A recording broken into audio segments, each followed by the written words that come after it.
Bonjour à toutes et à tous et bienvenue sur la chaîne Profession Prof pour cette nouvelle vidéo. Aujourd'hui une vidéo courte, astuce qui va vous permettre tout simplement de conserver facilement les petits ateliers, les petits jeux que l'on a l'habitude de fabriquer pour nos élèves. Après être passé par des boîtes type Tupperware ou alors des boîtes en plastique, j'ai opté tout simplement pour la solution sac de congélation. Alors ces sacs de congélation, c'est tout simplement ce qu'on retrouve lorsqu'on achète par exemple du gruyère.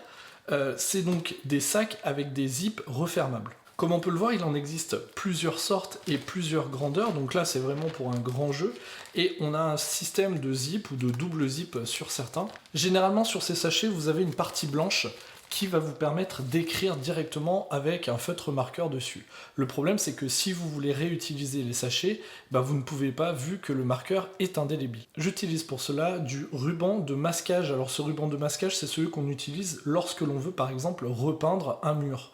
Et il en existe différentes largeurs. Donc ce que je fais généralement, c'est que je découpe un petit morceau et je viens tout simplement le coller sur mon sachet. Ça me fait une base papier sur laquelle je peux facilement écrire avec un feutre ou un stylo. Et grâce à ces sachets, on va pouvoir conserver l'ensemble de nos jeux, de nos ateliers que l'on a imprimés, plastifiés. Ils vont pouvoir être réutilisés dans le temps, au fil des années, avec différents élèves. Il est possible de mettre l'ensemble des sachets dans un gros trieur et de classer les petits jeux, les petits ateliers en fonction des compétences ou des domaines qui sont travaillés. J'ai pu voir dans la classe d'une collègue et amie une organisation un petit peu différente. Elle rangeait en effet l'ensemble de ses ateliers autonomes dans d'anciennes VHS de cassettes vidéo.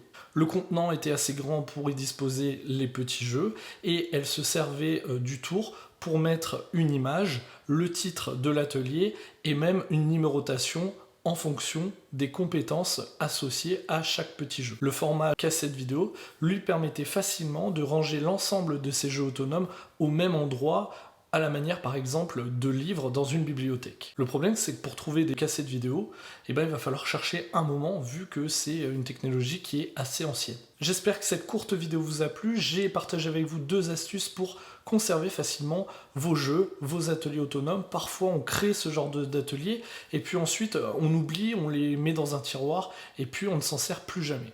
Là, ça vous permet de ressortir facilement.